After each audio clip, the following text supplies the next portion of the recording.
Eto na nga mga chong, marami tayong PBA updates. Ang dalawang player na kailangan na ng Barangay Ginebra ngayong conference. Last chance ni Tony Bishop sa Barangay Ginebra. Last chance ni Tony Bishop sa Barangay Ginebra. Ngayong conference nga mga chong ay nag-i-struggle ang Barangay Ginebra dahil bukod nga sa pagkaka-injury ng kanilang mga gwardya na nagresulta ng pagkapilay ng kanilang guard rotation, ay meron pa ngang isang problema ang Ginebra. Yan ay itong kanilang import na si Tony Bishop. Kung titingnan natin yung performance nitong si Tony Bishop ngayong conference, ay nag-a-average nga ito ng double-double performance na 24.5 points per game, 11.7 rebounds at 3 assists per game. Kung titignan ay parang normal lang yung numbers na naiko-contribute ni Bishop sa kanyang koponan.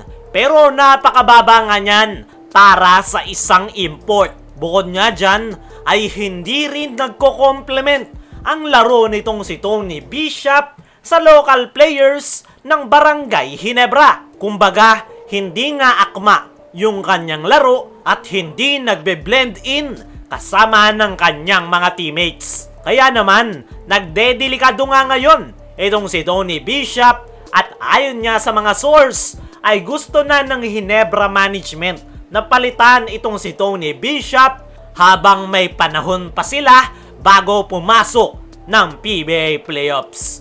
Pero si Coach Tim Cone nga ang pumipigil niyan dahil gusto nga ni Coach Tim na bigyan pa ng pagkakataon itong si Tony Bishop na mag-blend in sa kanyang sistema at sa Barangay Ginebra players. Ang gusto nga daw ni Coach Tim ay makabuo ng chemistry kasama nitong si Tony Bishop.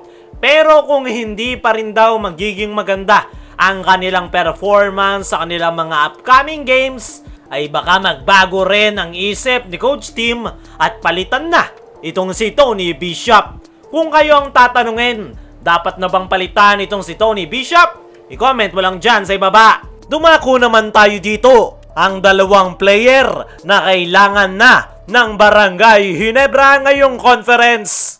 Sa darating nga na Biyernes ay makakalaban nga ng kupunan ni Coach Tim Cone ay ang kanilang rivalry team na Meralco Bolts.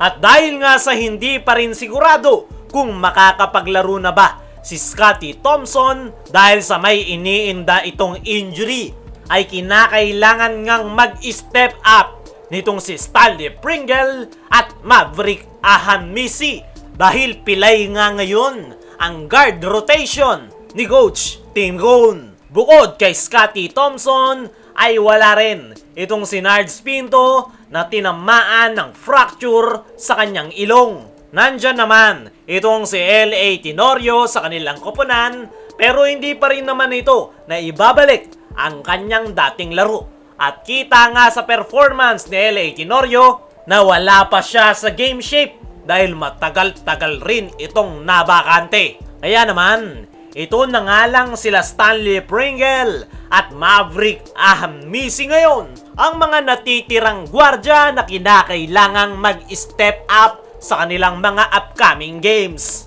Ayon nga sa mga source, ay alanganin nga ang lagay ngayon ni Stanley Pringle.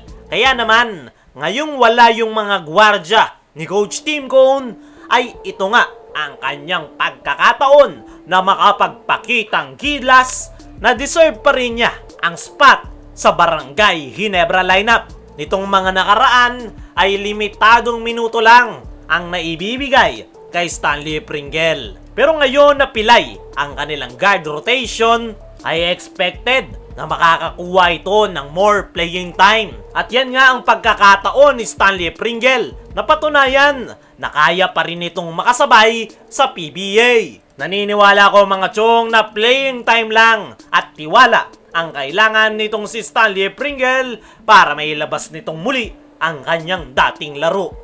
Bukod nga kay Stanley Pringle, ay isa sa kinakailangan mag-step up ay itong si Maverick Ahanmisi. Nitong mga nakaraan nga mga chong, ay maganda naman yung ipinakita nitong si Maverick Ahanmisi sa kanyang kupunan. Sa katunayan, siya nga ang local leading scorer ngayon sa Barangay Ginebra. Pero kinakailangan ngang magdoble kayod nitong si Maverick Ahanmisi at this time ay kailangan niyang maging playmaker o siya ang magtitimon ng kanilang opensa. Hindi nga yan magiging madali kay Maverick Ahanmisi dahil unang-una, bago pa lang siya sa Barangay Ginebra at hindi pa nga daw nito kabisado masyado ang sistema ng kanyang kupunan. Ayon nga mismo kay Coach Tim Cone sa kanyang latest interview ay nabanggit nga nito na nag-a-adjust pa rin daw hanggang sa ngayon itong si Maverick Ahanmisi.